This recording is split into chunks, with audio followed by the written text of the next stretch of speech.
अस्सलाम वालेकुम। Across the line के साथ मैं हूं हसन सिद्दीकी। जैसा कि आपको मालूम है कि क्रिकेट के साथ साथ खारजा पॉलिसी पर भी पाकिस्तान को बहुत सी कामयाबियां हासिल हो रही हैं और ख़ुसूसन पंजाब हुकूमत की जानिब से पंजाब की आवाम के लिए कुछ नए मंसूबों का आगाज़ भी किया गया है जो तारीख़ में पहले जिनका आगाज़ नहीं किया गया। तो आज हम उसके ऊपर नज़र डालेंगे। सबसे पहले हम आगाज़ करते हैं वज़ीर आज़म पाकिस्तान जनाब मियां मोहम्मद शहबाज शरीफ साहब के सऊदी अरब के दौरे से। वज़ीर आज़म पाकिस्तान जनाब मियां मोहम्मद शहबाज शरीफ साहब का सऊदी अरब में एक तारीख़ी इस्तकबाल किया गया, जिसकी एक झलक हम आपको दिखाते हैं। देख सकते हैं जी, वज़ीर आज़म पाकिस्तान का त्यारा जब सऊदी हदूद में दाखिल हुआ तो सऊदी फ़िज़ाइया की जानिब से F-15 तैयारों ने वज़ीर आज़म साहब का इस्तकबाल किया, जो कि पाकिस्तान की तारीख़ में ही शायद किसी वज़ीर आज़म का इस्तकबाल इस तरह किया गया हो ममालिक की जानिब से।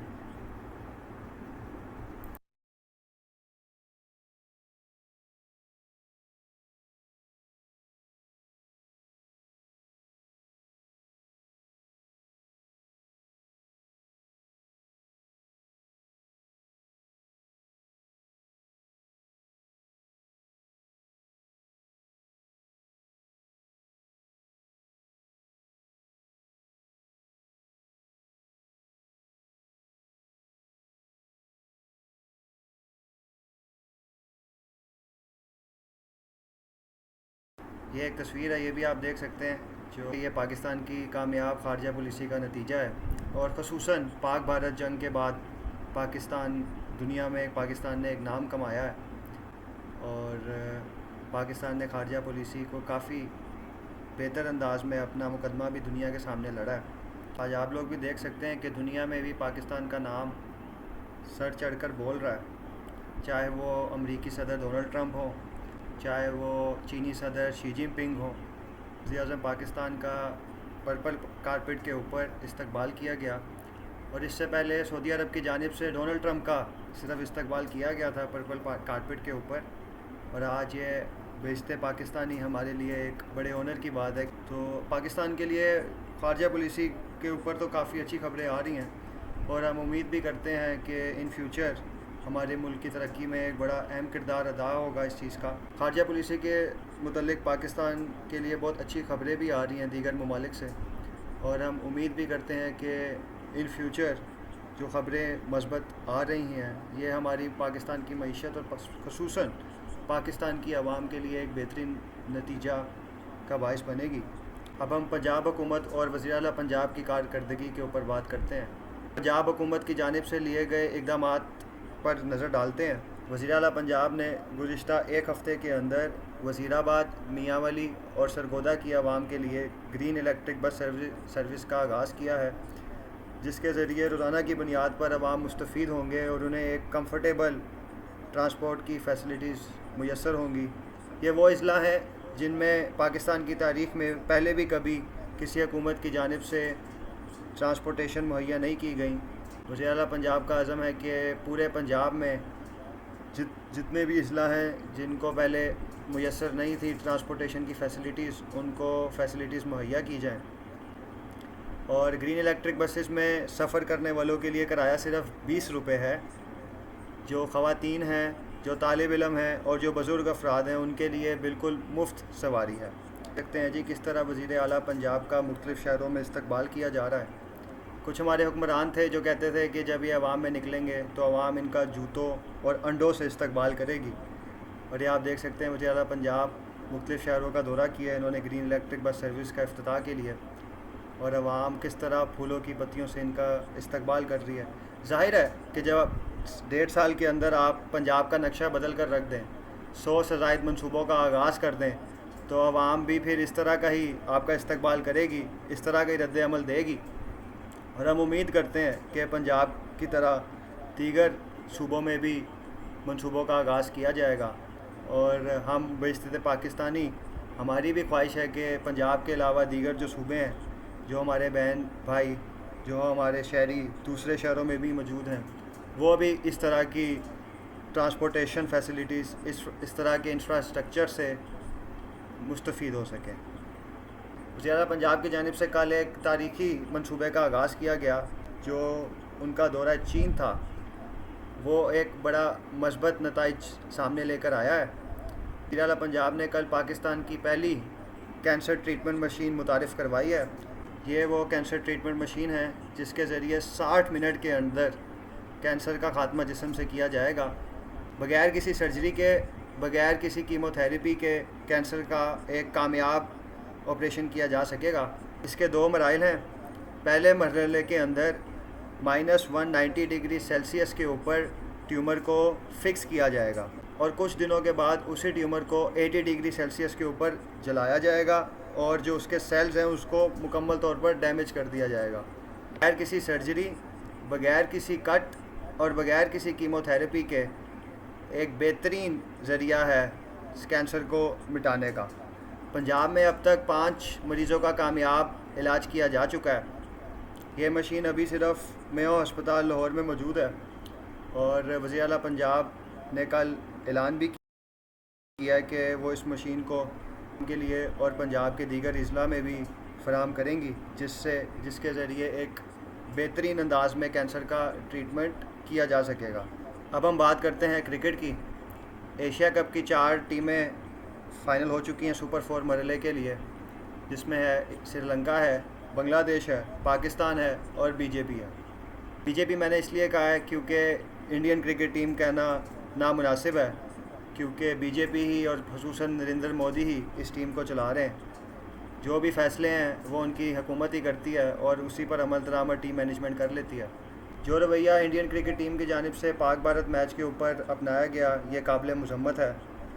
इंडियन क्रिकेट कौंसिल ICC ने मैच रेफरी को क्लियर हिदायत दी कि आपने टॉस के वक़्त कैप्टन्स को हैंड शेक नहीं करने देना और उस वक़्त ही दोनों कप्तान को आगाह कर दिया गया था, जिसमें आगा सलमान साहब को भी आगाह किया गया और शायद आगा सलमान साहब ने टीम मैनेजमेंट को वक्त पर आगाह नहीं किया और जो हमारे टीम मैनेजर थे उनको फिर टेम्परेरी तौर पर मुअत्तल भी किया गया PCB की जानिब से। ये सारी एक साइकोलॉजिकल गेम थी जो ICC और इंडियन क्रिकेट बोर्ड ने खेली। ज़ाहिर पाकिस्तान की परफॉर्मेंस की जहाँ तक बात की जाए वो तो गलत ही थी। आपने परफॉर्म करना है तो जीतना है, लेकिन ये चीज़ें भी बड़ी मैटर करती हैं, स्पिरिट ऑफ द गेम के अगेंस्ट है।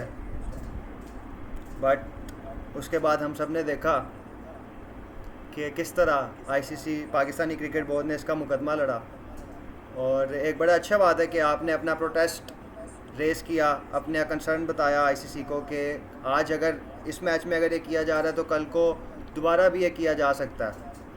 और जो बात की जा रही थी कि पाकिस्तान को बाइकआउट कर देना चाहिए, बाइकआउट कभी भी एक चीज़ का सलूशन नहीं होता। आज आप बाइकआउट करेंगे, कल को टूर्नामेंट आएगा, कल को पाकिस्तान इंडिया का दोबारा मैच होगा, मुख्तलिफ सीरीज़ होंगी, तो क्या पता यही रेफरी उन्हीं मैचेस के अंदर भी आ जाए, तो वहाँ भी क्या आप बाइकआउट करेंगे। तो ये चीज़ें बड़ी कॉम्प्लिकेटेड सी होती हैं जिनको एक अच्छे अंदाज में डील किया जाना चाहिए। हाँ, शॉर्ट टेम्पर हो गए तो बहुत से फ़ैसले कर लिए जाते हैं जो कि बाद में हमें नुकसान पहुंचा सकते हैं। बाकी जहाँ तक बात रही हमारी एशिया की सेकंड बेस्ट टीम हमारे नान भाई अफ़गानिस्तान की, उनको एक ज़िल्लत अमेज़ शिकस्त का सामना करना पड़ा श्रीलंका के अगेंस्ट और श्रीलंकन स्पिनर विलालगे के साथ एक बहुत बड़ी ट्रेजेडी इस मौके पर हुई कि जब इनिंग्स का आखिरी ओवर उनसे करवाया गया तो मोहम्मद नबी ने उनको 5 छक्के मारे 6 गेंदों पे और मैच के बाद जैसे ही इनिंग का इख्तिताम हुआ तो उनको ख़बर दी गई कि उनके वालिद साहब का हार्ट अटैक से इंतकाल हो गया। तो उस पर मोहम्मद नबी साहब को भी मैच के एंड पे इन्फॉर्म किया गया। जिसे देखिए ये वीडियो है जब मोहम्मद नबी को इन्फॉर्म किया जा रहा था कि विलालगे के फादर की डेथ हो गई है जिनको आपने 5 छक्के मारे हैं। तो आप उनका रिएक्शन देख सकते हैं। ये ऑलमोस्ट ही वाज शॉक्ड कि जिस बॉलर को अभी उन्होंने 5 छक्के मारे हैं कि उनके फादर, ये बड़ा एक टफ़ फेज़ होता है किसी भी क्रिकेटर के लिए, स्पेशली जब आप किसी भी टूर पे जा रहे हो और फैमिली से आप दूर हो, वहाँ पे आपकी बैड परफॉर्मेंस भी चल रही है और सडनली आपको कोई न्यूज़ घर से आ जाए। It is a shocking moment for any player, for anyone in the life. But Allah का भी एक निज़ाम है और हम उम्मीद करते हैं कि विलालगे विल बी फाइन और शायद वो श्रीलंका के लिए भी अब स्क्वाड को छोड़कर चले गए होंगे। और ये एक बड़ा लॉस भी है श्रीलंकन टीम के लिए कि अगर वो आने वाले मैचेस में विलालगे अगर उनको अवेलेबल नहीं होते तो it will be a loss for Sri Lanka as well, cause विलालग एक प्रॉपर ऑलराउंडर हैं और बड़े अच्छे स्पिनर भी हैं, बट होप्स हो कि वो इस फेज से रिकवर भी होंगे। और पाकिस्तान और इंडिया का भी मैच है, तो अब हम उसके ऊपर भी थोड़ी बात सलाह करते हैं। ऑन पेपर वही बात फिर से कि पाकिस्तान इंडिया की परफॉर्मेंस का बहुत बड़ा एक मार्जिन है, बट हम उम्मीद पे दुनिया कायम है एज़ यूजुअल। अगर हम देखें तो आज पाकिस्तान क्रिकेट टीम की पीसीबी के साथ एक मीटिंग भी ऑर्गेनाइज़ की गई, जिसमें मुख्तलिफ़ खिलाड़ियों ने अपनी शिकायतें भी लगाई हैं रिगार्डिंग टीम मैनेजमेंट कि हमारे बैटिंग ऑर्डर को तब्दील कर दिया जाता है। अगर हम देखें तो हसन नवाज़ इस एशिया कप से पहले पाकिस्तान के टॉप परफॉर्मर थे। स्ट्राइक रेट उनका 175 का था। 150 से ऊपर पाकिस्तान के वाइड प्लेयर थे जिनका स्ट्राइक रेट था before Asia cup. Pakistan Asia cup से पहले हसन नवाज़ को हमने ओपनर भी ट्राई किया, हमने नंबर 4 पे भी खिलाया और नंबर 4 पे उनकी एक्स्ट्रा ऑर्डिनरी परफॉर्मेंसेस रही as compare to number 1 as an opener खेलने की। बट जब हम एशिया कप में आए तो हमने हसन नवाज़ को as an lower order batsman खिलाया, जिसका रिज़ल्ट आपके सामने है। Failure failure failure and failure. वही बात है कि जब आप बैट्समैन के साथ बैट्समैन का एक नंबर फिक्स नहीं करेंगे, उनको किसी भी नंबर पे खिलाते रहेंगे, तो फिर यही हालात रहेंगे आपकी टीम के। काफ़ी प्लेयरों ने सेशन में शिकायतें भी की हैं कि हमारा बैटिंग ऑर्डर चेंज ना किया जाए और हमारा जो एक्चुअल नंबर है उसके ऊपर हमें खिलाया जाए। अगर हम देखें तो हमने एशिया कप में एक मैच के अंदर मोहम्मद हारिस को भी 1 डाउन भेजा, मोहम्मद हारिस को फिर हम मिडल ऑर्डर में भी लाए। तो आप हमें स्पेसिफाई नहीं हो रही कि हमने कौन से बैट्समैन को किस नंबर पे खिलाना है। और जब आप टूर्नामेंट्स के अंदर इस तरह के तजर्बात करते रहेंगे तो फिर तो नताइज यही आएंगे जो इस वक्त आ रहे हैं। अगर हम कल इंडिया और ओमान का मैच देखें तो ओमान ने भी इंडिया को एक टफ़ टाइम दिया एज़ कम्पेयर टू पाकिस्तान के। ओमान ने एक अच्छी क्वालिटी क्रिकेट कल खेली है, जिसको इंडियन प्लेयर्स ने भी बाद में एक्नॉलेज किया, अप्रिशिएट किया कि दे प्लेड रियली वेल और इन्होंने हमें टफ़ टाइम भी दिया। बट होप्स हो कि कल जो पाकिस्तान इंडिया का मैच है इसमें चेंजेस जो भी हों, बट वही बात कि मैच जीतना है, ये इन प्लेयर्स के लिए बड़ा इंपॉर्टेंट है मैच जीतना। अगर तो ये प्लेयर्स एशिया कप जीत गए, यही टीम जीत गई, तो आप इस टीम को लॉन्ग रन देखेंगे। नहीं तो हमारे पीसीबी का कुछ पता नहीं, यहाँ एक सीरीज़ ख़त्म होती है, उसके बाद काफ़ी चेंजेस आ जाती हैं स्क्वाड्स के अंदर, काफ़ी प्लेयर चले जाते हैं बाहर, काफ़ी प्लेयर अंदर आ जाते हैं, तो लॉन्ग रन नहीं है और पॉलिसी की कंटिन्यूटी नहीं है। अगर आप अब इन प्लेयर्स को लाएँ तो इनको ही मौका दें और खिलाएँ इनको जितना खिला सकते हैं। Let them play, let them prove them self. लेकिन वही बात कि शॉर्ट टेम्पर हमारे लोग हैं जिनको डिसीजन मेकर्स जो हैं वो कुछ चीज़ों के ऊपर चल रहे होते हैं। आज एक फेलियर हुआ तो कल को दूसरी चेंज, कंटिन्यूटी नहीं है। बट होप्स हो कि एक अच्छा रिज़ल्ट निकलेगा कल के मैच का और स्पिनिंग ट्रैक तो होगा एज़ कम्पेयर टू पिछले मैच के। एज इट लुक लाइक कि पाकिस्तान को चेंजेस भी करेगा। जो प्रीवियस पाकिस्तान और इंडिया का मैच था उससे मोहम्मद हारिस रऊफ़ की शायद वापसी हो जाए टीम के अंदर, but let's hope for the best कि क्या आउटकम निकलता है। और पाकिस्तान की मेन जो पाकिस्तान का इशू है वो उनकी बैटिंग है। बॉलिंग इतना इशू नहीं है एज़ कम्पेयर टू बैटिंग के। बैटिंग में अगर हम सैम अयूब को देखें तो सैम अयूब साहब ने 6-0 जो आइकॉनिक नंबर बन चुका है हम पाकिस्तानियों के लिए, स्पेशली 6-0। सैम अयूब साहब के एशिया कप में अभी तक 0 स्कोर है और 6 विकटें हैं। जो रोल सैम अयूब का है वो रोल शाहीन शाह अफरीदी अदा कर रहा है, जो रोल शाहीन अफरीदी का है वो रोल सैम अयूब अदा कर रहा है। तो जब इस टीम में ये हालात हों तो रिज़ल्ट तो आपके सामने है। हमारी टीम के अंदर एशिया कप में सिर्फ एक शाहीन शाह अफरीदी है जिसका स्ट्राइक रेट 200+ है। एशिया कप के अंदर इस वक्त 3 प्लेयर है जिनका स्ट्राइक रेट 200+ है। एक अभिषेक शर्मा है, एक श्रीलंकन है और एक पाकिस्तानी शाहीन शाह अफरीदी हैं। तो आप खुद अंदाज़ा लगा लें कि जब आपका बॉलर एक बैट्समैन बन के रोल अदा कर रहा हो और आपका बैट्समैन एक बॉलर बन के रोल अदा कर रहा हो तो उस टीम का क्या ही हाल होगा। But let's hope for the best कि कल एक अच्छा रिज़ल्ट निकलेगा और पाकिस्तान के लिए कल का मैच जीतना भी ज़रूरी है। तो आज के लिए इतना ही। आप हमारे चैनल को लाइक करें, सब्सक्राइब करें और कमेंट करें। इंशाल्लाह हम एक बहुत जल्द नई वीडियो के साथ हाज़िर होंगे। तब तक के लिए अल्लाह हाफ़िज़।